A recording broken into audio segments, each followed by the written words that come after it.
Brave New World, Chapter 6. Odd, odd, odd was Lenina's verdict on Bernard Marx. So odd indeed, in that course of succeeding weeks, she had wondered more than once whether she shouldn't change her mind about the New Mexico holiday and go instead to the North Pole with Benito Hoover. The trouble was that she knew the North Pole, had been there with George Edsel only last summer, and what was more, found it pretty grim. Nothing to do, the hotel too hopelessly old-fashioned, no television laid on in the bedrooms, no scent organ, only the most putrid synthetic music, and not more than 25 escalator squash courses for over 200 guests. No, decidedly she couldn't face the North Pole again. Added to which, she had only been to America once before, and even then, how inadequately. A cheap weekend in New York. Had it been with Jean-Jacques Habibullah or Bokanovsky Jones? She couldn't remember. Anyhow, it was of absolutely no importance. The prospect of flying west again and for a whole week was very inviting. Moreover, for at least 3 days of that week, they would be in the Savage Reservation. Not more than half a dozen people in the whole center had ever been inside a Savage Reservation. As an Alpha Plus psychologist, Bernard was one of the few men she knew entitled to a permit. For Lenina, the opportunity was unique, and yet, so unique also was Bernard's oddness that she had hesitated to take it, had actually thought of risking the pole again with funny old Benito. At least Benito was normal, whereas Bernard, alcohol in his blood surrogate, was Fanny's explanation of every eccentricity. But Henry, with whom one evening when they were in bed together, Lenina had rather anxiously discussed her new lover, Henry had compared Bernard to a rhinoceros. You can't teach a rhinoceros tricks, he had explained in his brief and vigorous style. Some men are almost rhinoceroses. They don't respond properly to conditioning. Poor devils. Bernard's one of them. Lucky for him, he's pretty good at his job, otherwise the director would never have kept him. However, he added consolingly, I think he's pretty harmless. Pretty harmless, perhaps, but also pretty disquieting. That mania, to start with, for doing things in private, which meant in practice not doing anything at all. For what was there that one could do in private, apart, of course, from going to bed, but one couldn't do that all the time. Yes, what was there? Precious little. The first afternoon they went out together was particularly fine. Lenina had suggested a swim at Touquet Country Club, followed by a dinner at Oxford Union, but Bernard thought there would be too much of a crowd. Then what about a round of electromagnetic golf at St. Andrews? But again, no, Bernard considered that electromagnetic golf was a waste of time. Then what's time for? Asked Lenina in some astonishment. Apparently for going on walks in the Lake District, for that was what he now proposed. Land on the top of Skidoo and walk for a couple of hours in the heather. Alone with you, Lenina. But Bernard, we shall be alone all night. Bernard blushed and looked away. I meant alone for talking, he mumbled. Talking? But what about? Walking and talking, that seemed a very odd way of spending an afternoon. In the end, she persuaded him, much against his will, to fly over to Amsterdam to see the semi-demi-finals of the Women's Heavyweight Wrestling Championship. In a crowd, he grumbled as usual. He remained obstinately gloomy the whole afternoon. Wouldn't talk to Lenina's friends, of whom they met dozens in the ice cream Soma bar between the wrestling bouts, and in spite of his misery, absolutely refused to take the half-gram strawberry sundae which she pressed upon him. I'd rather be myself, he said, myself and nasty, not somebody else, however jolly. A gram in time saves 9, said Lenina, producing a bright treasure of sleep-taught wisdom. Bernard pushed away the proffered glass impatiently. Now, don't lose your temper, she said. Remember, 1 cubic centimeter cures 10 gloomy sentiments. Oh, for Ford's sake, be quiet, he shouted. Lenina shrugged her shoulders. A gram is always better than a dam, she concluded with dignity, and drank the sundae herself. On their way back across the channel, Bernard insisted on stopping his propellers and hovering on his helicopter screws within a few hundred feet of the waves. The weather had taken a change for the worst, and the southwesterly wind had sprung up, and the sky was cloudy. Look, he commanded.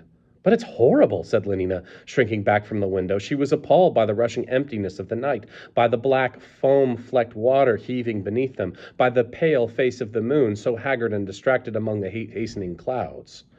Let's turn off the radio. Let's turn on the radio, quick.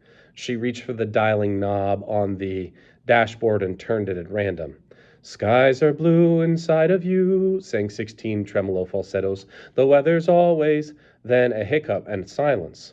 Bernard had switched off the current. I want to look at the sea in peace, he said. One can't even look with that beastly noise going on. But it's lovely, and I don't want to look. But I do, he insisted. It makes me feel as though... He hesitated, searching for words with which to express himself, as though I were more me. If you see what I mean.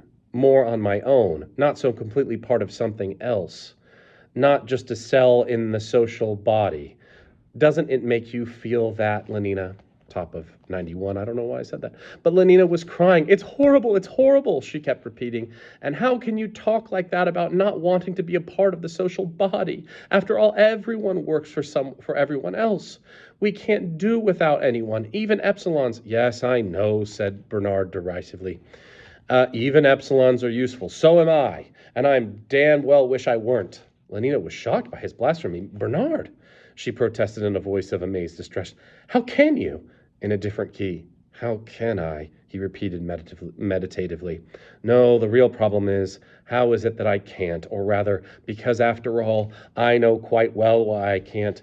What would it be like if I could, if I were free, not enslaved by my conditioning? But Bernard, you're saying the most awful things. Don't you wish you were free, Lenina? I don't know what you mean. I am free. Free to have the most wonderful time. Everybody's happy nowadays. He laughed. Yes, everybody's happy nowadays. We began giving the children that at 5. But wouldn't you like to be free to be happy in some other way, Lenina? In your own way, for example, not in everyone else's way? I don't know what you mean, she repeated, then turned to him. Oh, do let's get back, Bernard, she besought. I do so hate it here. Don't you like being with me? But of course, Bernard, it's this horrible place. I thought we'd be more together here, with nothing but the sea and the moon, more together than it was in that crowd and even in my rooms. Don't you understand that?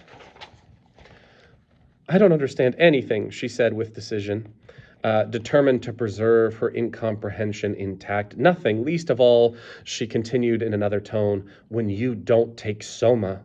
When you have all these dreadful ideas of yours, wouldn't forget all of them, and instead of feeling miserable, you'd be jolly. So jolly, she repeated and smiled for all the puzzled anxiety in her eyes, with what was meant to be an inviting and voluptuous cajolery. Be an inviting and voluptuous cajolery, yeah.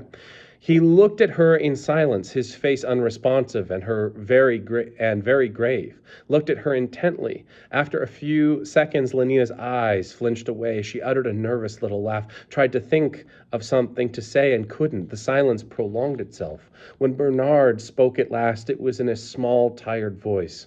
All right then, he said, we'll go back.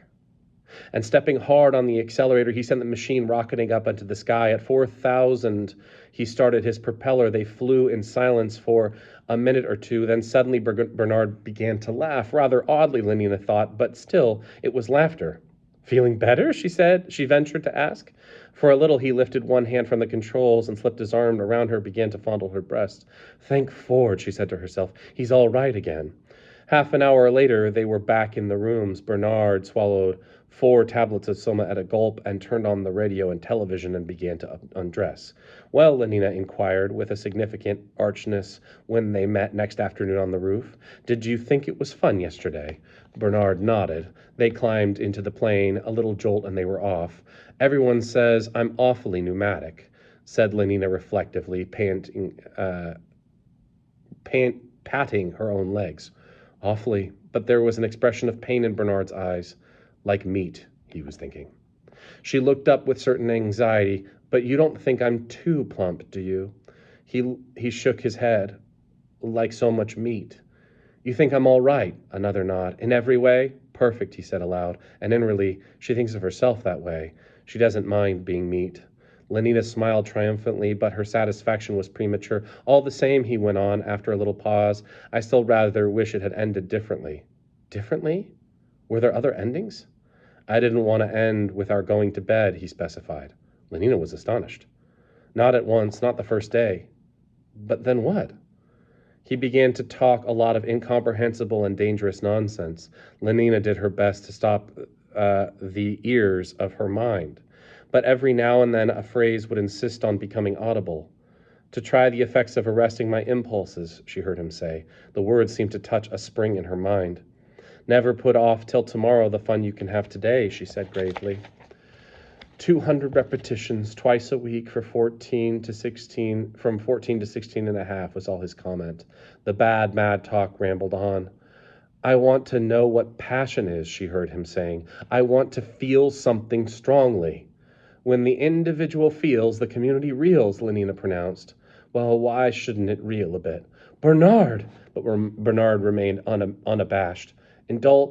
Intellectually and during work hours, he went on, infants where feeling and desire are concerned. Our Ford loved infants, ignoring the interruption. It suddenly struck me the other day, continued Bernard, that it might be possible to be an adult all the time. I don't understand, Lenina's tone was firm. I know you don't, and that's why we went to bed together yesterday like infants instead of being adults and waiting. But it was fun, Lenina insisted, wasn't it? Oh, the greatest fun, he answered, but in a voice so mournful, with an expression so profoundly miserable, that Lenina felt all her triumph suddenly evaporate. Perhaps he had found her too plump after all. I told you so, was all that Fanny said when Lenina came and made her confidences. It's the alcohol they put in his surrogate. At the same time, Lenina insisted, I do like him. He has such awfully nice hands, and the way he moves his shoulders. That's very attractive, she sighed. But I wish he weren't so odd. Part 2. Halting for a moment outside the door of the director's room, Bernard drew a deep breath and squared his shoulders, bracing himself to meet the dislike and disapproval which he was certain of finding within. He knocked and entered. A permit for you to initial, Director, he said as erringly as possible, and laid the paper on the writing table. The director glanced at him sourly, but the stamp on the World Controller's office was at the head of the paper, and the signature of Mustafa Mond bold and black across the bottom. Everything was perfectly in order. The director had no choice. He penciled his initials, 2 small pale letters abject at the feet of Mustafa Mond, and he was about to return the paper without a word of comment or genial forward speed when his eyes were caught by something written in the body of the permit. For the New Mexico reservation, he said, and his tone, the face he lifted to Bernard, expressed a kind of agitated astonishment. Surprised by his surprise, Bernard nodded. There was a silence. The director leaned back in his chair, frowning. How long ago was it, he said, speaking more to himself than to Bernard. 20 years, I suppose. Near 25. I must have been your age, he sighed and shook his head. Bernard felt extremely uncomfortable. A man so conventional, so scrupulously correct as the director, and to commit so gross a solecism. It made him want to hide his face, to run out of the room. Not that he himself saw anything intrinsically objectionable in people talking about the remote past. That was one of those hypnotic prejudices he had, so he imagined, completely got rid of. What made him feel shy was the knowledge that the director disapproved and yet had been betrayed into the forbidden thing. Under what inward compulsion? Through the discomfort, Bernard eagerly listened. I had the same idea as you, the director was saying. Wanted to have a look at the Savages. Got a permit for New Mexico and went there for summer holiday with the girl I was having at the moment. She was a beta minus, I think. He shut his eyes. I think she had yellow hair. Anyhow, she was pneumatic. Practically pneumatic, I remember that. Well, we went there and we looked at the Savages and we rode about on horses and all that, and then it was almost the last day of my leave. Then, well, she got lost. We'd gone riding up one of those revolting mountains, and it was horribly hot and oppressive, and at lunch we went to sleep, or at least I did. She must have gone for a walk alone. At any rate, when I woke up, she wasn't there. And the most frightful thunderstorm I had ever seen was just bursting on us, and it poured and roared and flashed, and the horses broke loose and ran away, and I fell down trying to catch them and hurt my knee so that I could hardly walk. Still, I searched and shouted and I searched, but there was no sign of her. Then I thought she must have gone back to the rest home by herself, so I crawled down into the valley by the way we had come. My knee was agonizingly painful and I'd lost my soma. It took me hours. I didn't get back to the rest house till after midnight, and she wasn't there, the director repeated. There was a silence. Well, he resumed at last, the next day there was a search. But we couldn't find her. She must have fallen to a gully somewhere, or been eaten by a mountain lion, Ford knows. Anyhow, it was horrible. It upset me very much at the time. More than it ought to have done, I dare say. Because after all, it's the sort of accident that might have happened to anyone. And of course, the social body persists, although the component cells may change. But this sleep-taught consolation did not seem to be very effective. Shaking his head, I actually dream about it sometimes, the director went on in a low voice. Dream of being woken up by the peal of thunder and finding her gone. Dream of searching and searching for her under the trees. He lapsed into the silence of reminiscence. You must have had a terrible shock, said Bernard, almost enviously. At the sound of his voice, the director started into a guilty realization of where he was, shot a glance at Bernard, and averting his eyes, blushed darkly, looked at him again with a sudden suspicion and angrily on his dignity. Don't imagine, he said, that I'd had any indecorous relation with the girl. Nothing emotional, nothing long-drawn. It was all perfectly healthy and normal. He handed Bernard the permit. I really don't know why I bored you with this trivial anecdote. Furious with himself for having given any discreditable secret, he vented his rage on Bernard. The look in his eyes was now frankly malignant. And I should like to take the opportunity, Mr. Marks, he went on, of saying that I am not at all pleased with the reports I'm receiving from your behavior outside working hours. You may say that this is not my business, but it is. I have the good name of the center to think of. My work must be above suspicion, particularly those of the highest caste. Alphas are so conditioned that they do not have to be infantile in their emotional behavior. But that is all the more reason for their making a special effort to conform. It is their duty to be infantile, even against their inclinations. And so, Mr. Marks, I give you fair warning. The director's voice vibrated with an indignation that had now become wholly righteous and impersonal, and was the expression of disapproval of society itself. If ever I hear again of any lapse for a proper standard of infantile decorum, I shall ask for your transference to a subcenter, preferably to Iceland. Good morning. And swiveling around in his chair, he picked up his pen and began to write. That'll teach him, he said to himself. But he was mistaken, for Bernard left the room with a swagger, exulting as he banged the door behind him in the thought that he stood alone in battle against the order of things, elated by the intoxicating consciousness of his individual significance and importance. For even the thought of persecution left him undismayed.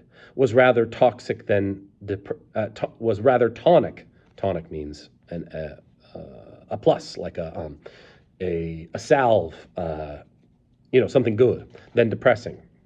He felt strong enough to meet and overcome affliction, strong enough to face even Iceland, and this confidence was greater for him, for his not for a moment really believing that he had been called upon to face anything at all. People simply weren't transferred for things like that. Iceland was just a threat, a most stimulating and life-giving threat. Walking along the corridor, he actually whistled. Heroic was the account he gave that evening of his interview with the DHC, whereupon he concluded, I simply told him to go to the bottomless past and marched out of the room, and that was that. He looked at Helmholtz Watson expectantly, awaiting his due reward of sympathy, encouragement, admiration. But no word came. Helmholtz sat silent, staring at the floor. He liked Bernard. He was grateful to him for being the only man of his acquaintance with whom he could talk about the subjects he felt to be so important. Nevertheless, there were things in Bernard which he hated, this boasting, for example, and the outburst of an abject self-pity with which it alternated, and his deplorable habit of being bold after the event and full in absence of the most extraordinary presence of mind. He hated these things just because he liked Bernard.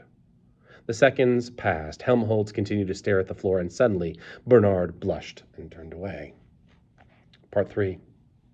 The journey was quite uneventful. The Blue Pacific rocket was 2.5 minutes early at New Orleans, lost 4 minutes in the tornado over Texas, but flew in a favorable air currently at longitude 95 west, and was able to land at Santa Fe less than 40 seconds behind schedule.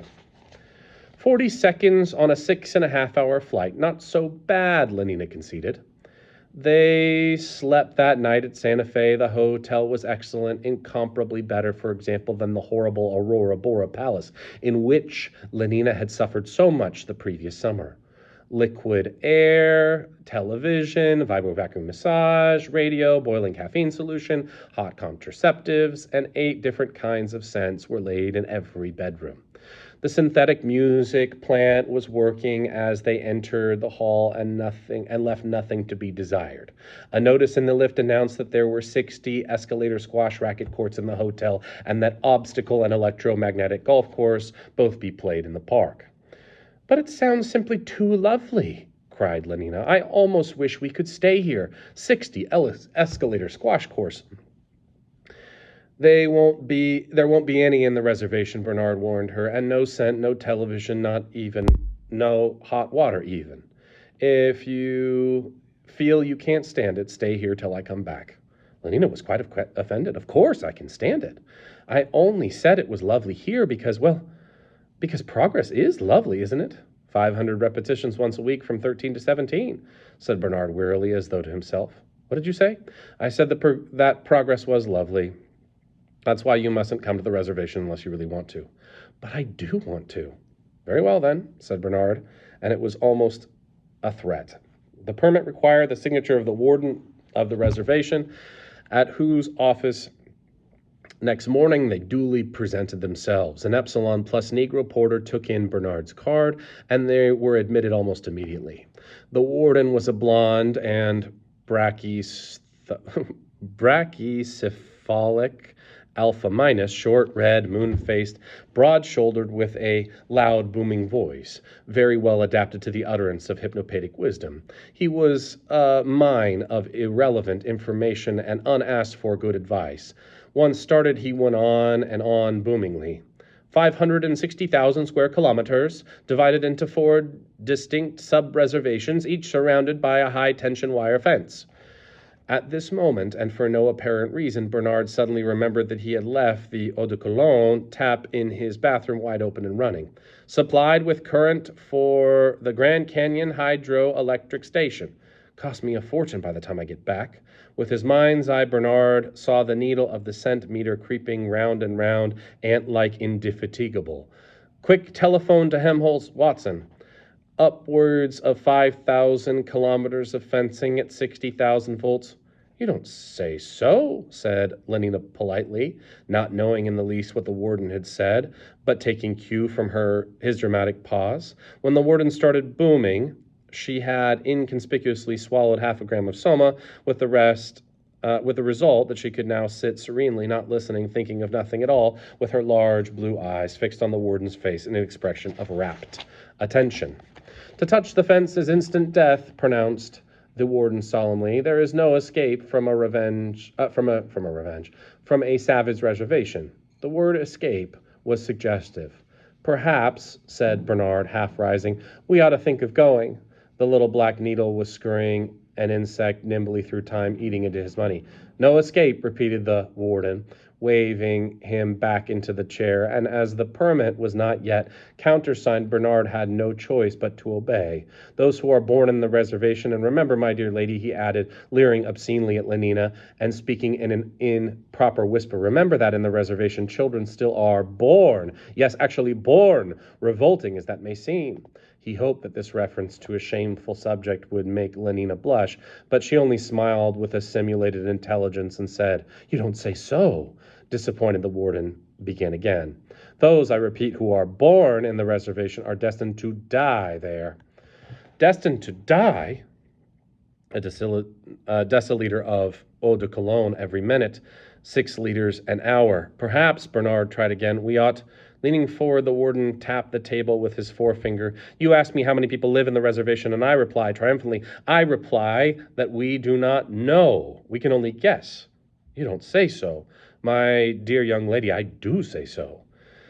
6 times 40, no, it would be near 6 times 36. Bernard was pale and trembling with impatience, but inexorably the booming continued. About 60,000 Indians and half-breeds and absolute savages or inspectors occasionally visit, otherwise no communication whatsoever with the civilized world, still preserve their repulsive habits and customs, marriage, if you know what that is, my dear young lady, families, no conditioning, monstrous superstitions, Christianity and totemism and ancient worship, extinct languages such as Zuni and Spanish and Athapascan, pumas and porcupines and ferocious animals, infectious disease, priests, venomous lizards? You don't say so. They got away at last. Bernard dashed the telephone. Quick, quick. It took him nearly 3 minutes to get Helmholtz Watson. We might be among the savages already, he complained. Damn incompetence. Have a gram, suggested Lenina. He refused, preferred his anger, and at last, thank Ford, he was through, and yes, it was Helmholtz, to whom he explained what had happened, and who promised to go round at once, and turn off the tap, and yes, at once, but took this opportunity to tell him what the DHC had said in public yesterday evening. What? He was looking for someone to take my place. Bernard's voice was agonized. So it's almost decided. Did he mention Iceland? You say he did. Ford, Iceland. He hung up the receiver and turned to Lenina. His face was pale, his expression utterly dejected. What's the matter, she asked. The matter? He dropped heavily into his chairs. I'm going to be sent to Iceland. Often in the past, he had wondered what it would be like to be subjected, somaless, and with nothing but his own inward resources to rely on, to some great trial, some pain, some persecution. He had even longed for affliction. As recently as a week ago in the director's office, he had imagined himself courageously resisting, stoically accepting suffering without a word. The director's threat was actually elated him. Made him feel larger than life. But that, as he now realized, was because he had not taken the threat quite seriously. He had not believed that when it came to the point, the DHC would ever do anything. Now that it looked as though the threat were really to be fulfilled, Bernard was appalled. Of that imagined stoicism, that theoretical courage, not a trace was left. He raged against himself. What a fool against the director.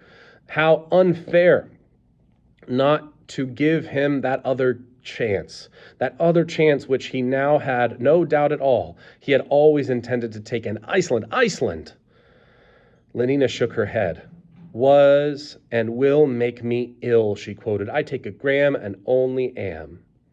In the end, she persuaded him to swallow 4 tablets of soma. 5 minutes later, roots and fruits were abolished. The flower of the present rosily bloomed. A message from the porter announced that, as the wardens ordered, a reservation guard had come around with a plane and was waiting on the roof of the hotel. They went up at once. The octo room in the gamma green uniform saluted and proceeded to recite the morning's program. A bird's eye view of 10 or a dozen of the principal pueblos. Then a landing for lunch in the valley of Malpais. The rest house was comfortable there, and up at the pueblo, the savages would probably be celebrating their summer festival. It would be the best place to spend the night. They took their seats in the plane and set off. 10 minutes later, they were crossing the frontier that separated civilization from savagery.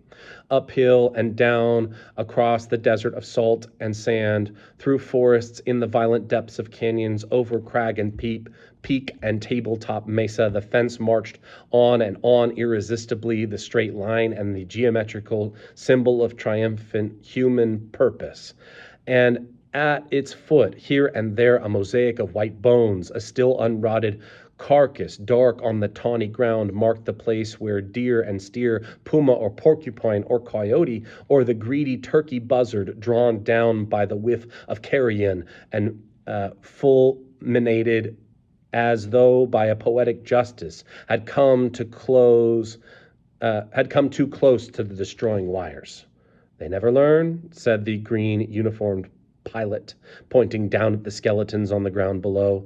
And they never will learn, he added, and laughed, as though he had somehow scored a personal triumph over the electrocuted animals. Bernard also laughed. After 2 grams of soma, the joke seemed, for some reason, good. Laughed, and then almost immediately dropped off to sleep, and sleeping was carried over Taos and Teskew, over Nambe and Picurus, and Pohake, over Sia and Cochiti, over Laguna and Acoma, over the Enchanted Mesa, over Zuni and Cibola and Ojo Caliente, and woke at last to find the machine standing on the ground, Lenina carrying the suitcases into a small square house, and the gamma green octoroon talking incomprehensible with a young Indian. Mount Bais, explained the pilot as Bernard stepped out. This is the rest house, and there's a dance this afternoon at the Pueblo. He'll take you there. He pointed to the sullen young savage. Funny, I expect, he grinned. Everything they do is funny. And with that, he climbed into the plane and started the engine. Back tomorrow, and remember, he added reassuringly to Lenina, they're perfectly tame. Savages won't do you any harm. They've got enough experience of gas bombs to know that they mustn't play any tricks. Still laughing, he threw the helicopter screws into gear, accelerated, and was gone.